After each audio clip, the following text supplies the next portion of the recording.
Hey, what's up guys? Welcome back. Today we're going to be talking about wet sanding wood. Now there are some advantages and disadvantages to wet sanding. It's not always preferable to dry sanding, although some people seem to think that it is. And we're going to talk about how those advantages and disadvantages apply to wood in particular. So what I've got here is a raw wood surface on a guitar, because I know a lot of people who watch my videos do it for the guitars. And we're going to talk about whether or not we should be wet sanding this, why, and I'm going to show you how. Now, there are some reasons a lot of people like to wet sand. First of all, it provides lubrication so it can make sanding easier. That doesn't apply to wood really, because when you put water on wood, raw wood in particular, it has a tendency to kind of soak in, right? The second is it keeps the dust down. Now that does apply, and that is a benefit, but if you wear a mask, it's not as big a benefit. It does help keep things from getting dusty around you. But that's not really one of the main reasons why people do it. Generally speaking, they use it as a lubricant. They use it to prevent the sandpaper from jamming up as much.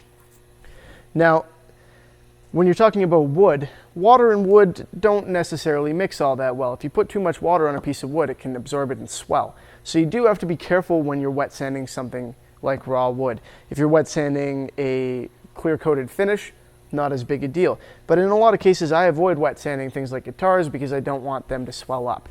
Now, there is a reason to wet sand wood, and that is that wood grain, when it gets wet, has a tendency to stand up. It only really does it once, and you can use something that evaporates quicker than water to get it to do that, and then knock that off of there so that you don't have to worry about it standing up in your finish when it gets wet.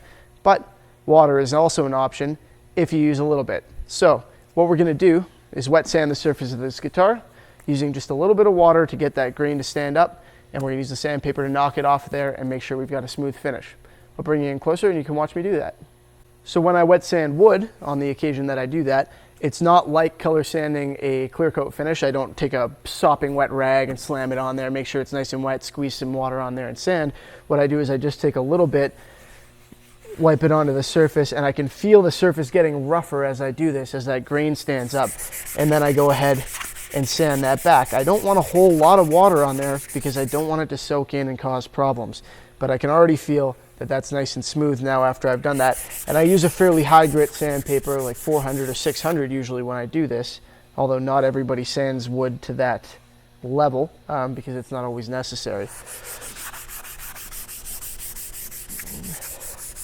So it's pretty straightforward. I don't leave enough water on there that there would be any reason to wipe it off. This will dry very quickly. In fact, you can probably see it. Oh no, in the camera you probably can't, but it's already starting to evaporate out of there. And you can speed up that drying by running some air over it from your compressor or from a can of compressed air if that's your preference, but it's not necessarily an issue. You don't really have to do that.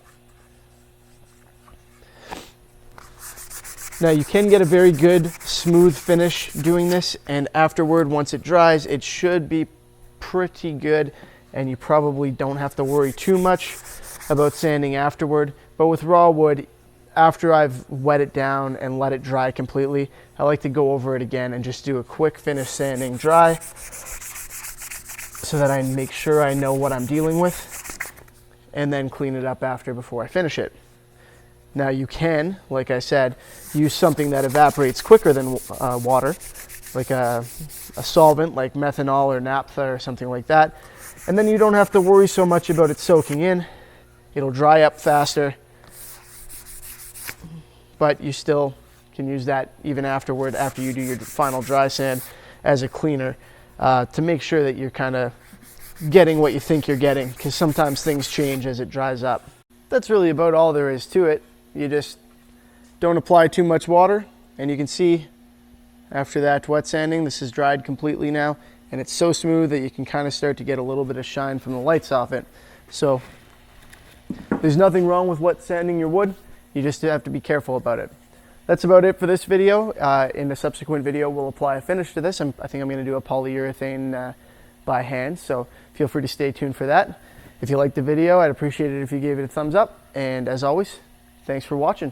See you next time.